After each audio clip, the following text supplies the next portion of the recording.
Hey guys, Justin with AmericanMuscle.com, and in the shop today we have some 3-valve love. Check this thing out. Absolutely cherry 2006 Vapor Silver Mustang GT 5-speed car that we're gonna throw some mods at. Now, full disclosure here, guys, sure, we get caught up in the new builds a lot, the newer cars or models, because they're new, guys wanna see what they're capable of, but we cannot forget about our roots or some of our older generations here, especially because these things are becoming very, very affordable. Hell, they're 10 plus years old by now, so maybe you're looking for your first muscle car or Mustang. This is a great platform to start off with. But this Vapor Silver here car, again, we're gonna do some modifications, around 10 or so for right around 2,000 bucks. So a very budget-focused build in mind to tackle some suspension, some performance, and of course some appearance, make this thing look and sound a whole hell of a lot better. Guys, you're gonna wanna subscribe to our YouTube channel, of course, if you haven't done so already, but for now, this thing is painfully stock, so what do you say we get to work? And so we just got the car off the dyno jet here. We like to establish a baseline number before we start tearing things apart and adding horsepower. So that aside, we'll go over the numbers later. This thing's pretty healthy for a stock car, but doing so reminded me just how horrible the stock shifters are in these 2005 to 2010 cars. Don't get me wrong, the Tremec, the 3650, is an awesome transmission. However, Ford isn't doing anybody any favors with this absolutely brutal shifter. Really long throws.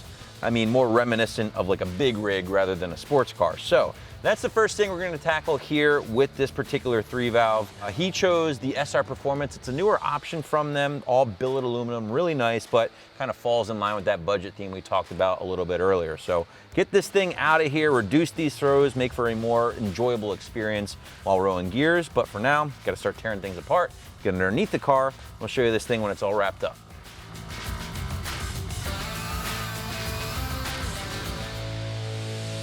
Well, Tony's humping away here with the front arm on the SR Performance shifter. He's tackled most of the heavy lifting on this thing.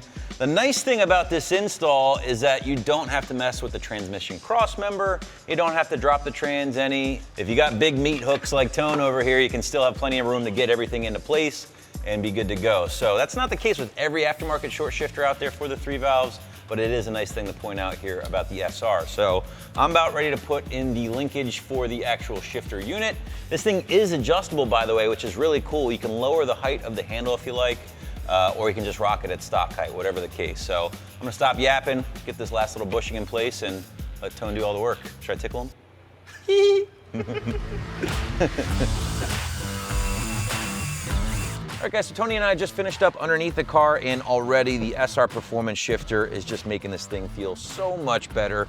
Those throws are much shorter overall, and Tony actually dropped that handle down a little bit more, which I like because the stock shifters in these things, the handle's a little high for my liking, so we're gonna kind of throw this boot adapter on here with our brand new shift knob, because after all, you can't put the stock knob on a brand new shifter, am I right? So we'll get that guy in place, pop the boot in, and here we go. The cherry on top, if you will, brand new modern billet knob, the retro style knob with the tri-bar logo in place to match the floor mats this customer already has on his ride. And there we go. So we'll screw this guy on, kind of make some small adjustments here, but overall guys, with everything in place, feels great, looks great. I mean, this is just how they should have come from the factory. So now that we're wrapped up with that, guys, we're gonna get this thing back up in the air. This thing is still rocking that 4x4 stance. Tony and I are about to address that right now.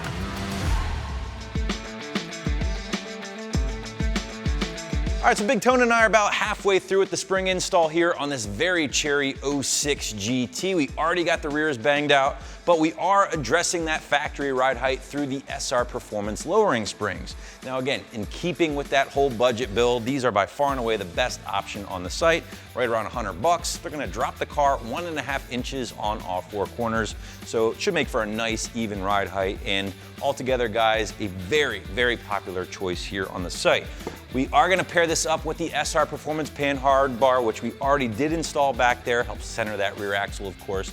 Very important whenever you lower your car 1.5 inches or more. And we are gonna top everything off here with the SR Performance strut tower brace. You can sense the theme here, right guys? A lot of SR Performance on this build, again, because it is so budget friendly. But this strut tower brace should do the trick, help tighten up that front end a little bit more and just look pretty cool under the engine bay. So I'm gonna stop yapping, we're gonna get these front struts in place, get this thing on the ground and see how she looks. Now, one thing I forgot to mention earlier, guys, is that yes, we are putting these SR springs on the factory dampers, basically the shocks and struts, which is typically something I wouldn't recommend, but again, since this thing is so fresh, about 15,000 miles for this 06, it's really not the end of the world. Now, would he get a little bit more performance out of pairing these things up with like an STRT or something, or maybe a Vaconi adjustable, or any one of our aftermarket shocks? Absolutely, but for now, again, to stick with that whole budget thing, this is certainly a good option in the interim, and it is something he can upgrade down the road. So with the suspension wrapped up, it's time to move on to a very popular modification whenever you get a new Mustang, and that is making things a little bit louder, or at least in our case, a hell of a lot louder, thanks to the SLP LOUDMOUTH axle back exhaust system. Very popular axle back here on the site, 409 grade stainless for the mandrel bent tubing, 304 grade stainless for these massive 3.5-inch tips, and overall should produce a very, very nice tone. Now, speaking of tone, he already banged out one side here on the passenger side, left me the driver's side, so I'm gonna finish that up right now. And if this wasn't loud enough on its own, we're also gonna pair it up with the SLP catted X pipe.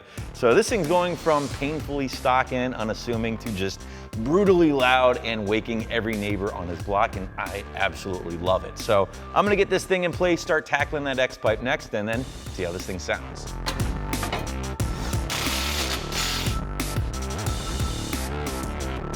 Tony just finished up with a few things underneath the car, namely that SLP catted X pipe with the LOUDMOUTH out back, which means it's time for the moment of truth. Let's fire this thing up.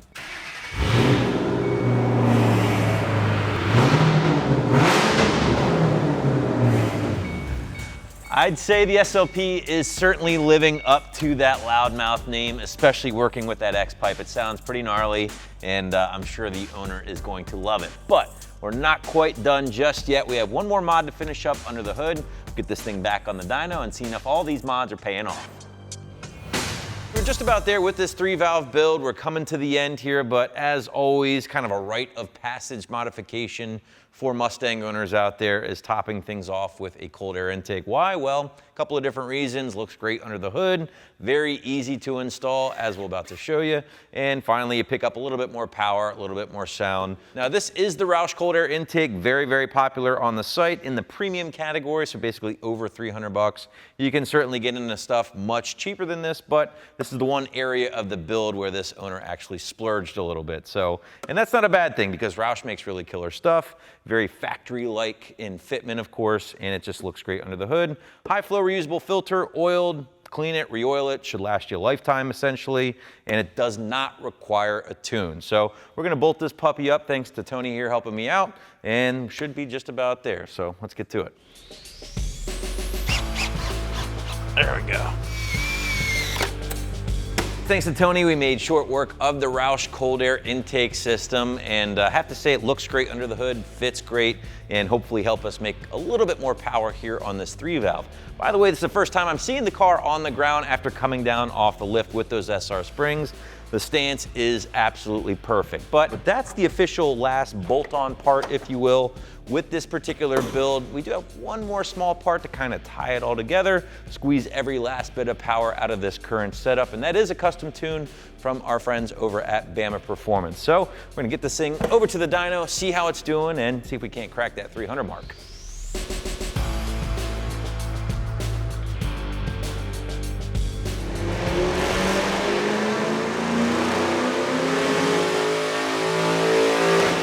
All right, guys, well, the SLP setup certainly sounded pretty healthy. Let's see how we did. Now, here are our stock numbers still on the screen.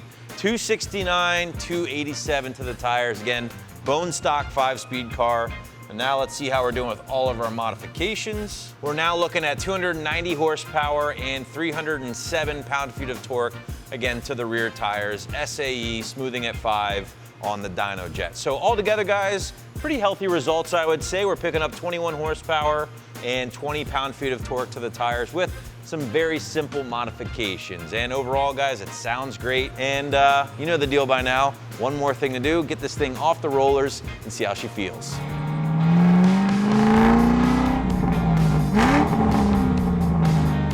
All right, guys, we're out in this Beautiful 3-valve, my goodness. I don't think I've ever seen one this clean, and it's been kind of the envy of a lot of the guys back in the garage, because there's actually a couple 3-valve owners in there, and they are just drooling all over this thing. So the owner's done a great job of keeping this thing in good shape.